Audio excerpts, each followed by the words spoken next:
Marco Rubio spoke at the Munich Security Conference, and he gave a terrific speech that everyone online was just raving about. I watched the whole thing, of course, and I'll play some highlights for you. But it's only like 25 minutes. I recommend all of you go to YouTube, hunt it down. It's just a fantastic speech, and we got some highlights for you. And I'll play some and I'll break them down. Why don't we start with cut four, please?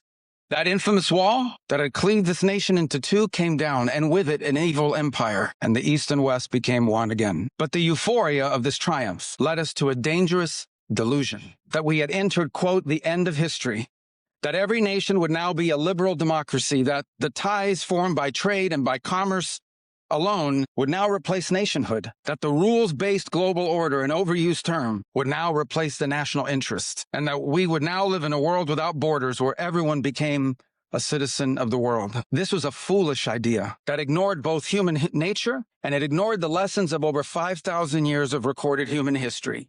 This was the first thing I highlighted when I was taking notes on the speech, and obviously the team liked it because it was the first clip they pulled for me.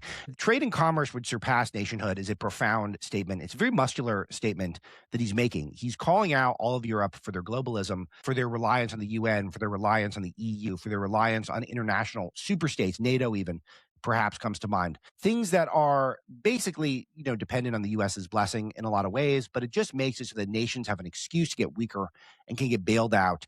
And just thinking that the whole world is going to function peacefully because we trade and we do commerce together has just not materialized.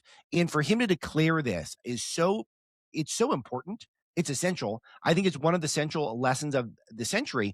And it's one that I think Rubio probably came to through a lot of experience. I don't think this is what Marco Rubio would have said circa 2012, let's say, or 2010. Like, I don't think he would have said any of this stuff. And so he's understood that his globalism and these international superstates have really been the problem, and that nationhood really is the ultimate.